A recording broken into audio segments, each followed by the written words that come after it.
In today's video, I'm going to teach you how to create a rainbow color scale in Google Sheets. By the end, you'll have a vibrant, easy-to-read gradient that helps you quickly spot highs, lows, and everything in between. Start by opening your Google Sheets document so you're looking at the data you want to visualize. Next, select the cells you want to color. You can drag across a block of numbers, use Shift-click to grab a larger area, or click the column or row headers if you want entire columns or rows. If you'd like the whole sheet to glow with color, click the top left corner of the grid to select all cells.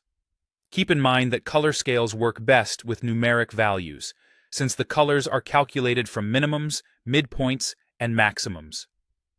Now go to the menu bar at the top, click Format, and choose Conditional Formatting. A panel opens on the right side of your screen. This is where all the magic happens. By default, you might see single color. Switch to color scale using the drop-down, so Sheets knows you want a gradient rather than a single rule highlight. In the color scale view, you'll see a preview of how your data will look, along with options for the minimum, midpoint, and maximum. Google Sheets can automatically detect these, but you can customize them to dial in a rainbow look. For a rainbow-style result, pick a multicolor gradient by setting the minimum color to a warm tone like red, choose a contrasting color such as yellow or green for the midpoint, and set the maximum to a cool tone like blue or purple. That gives you a smooth spectrum from low to high. If you want softer transitions, set the midpoint to a percentile, like the 50th percentile, so the gradient spreads evenly.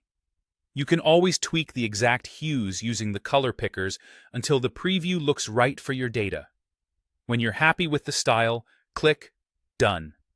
Your selected cells will instantly update with the rainbow theme. And here's a helpful tip. If the numbers change later, the colors update automatically, so your heat map stays accurate. If the colors feel too intense, revisit conditional formatting and refine the shades or adjust the midpoint. And if your range needs to expand as you add rows, you can return to the panel to update the applied range so the gradient keeps covering new data. That's it. Simple, colorful, and incredibly useful for spotting trends at a glance. Thanks for watching, and enjoy your new rainbow color scale in Google Sheets.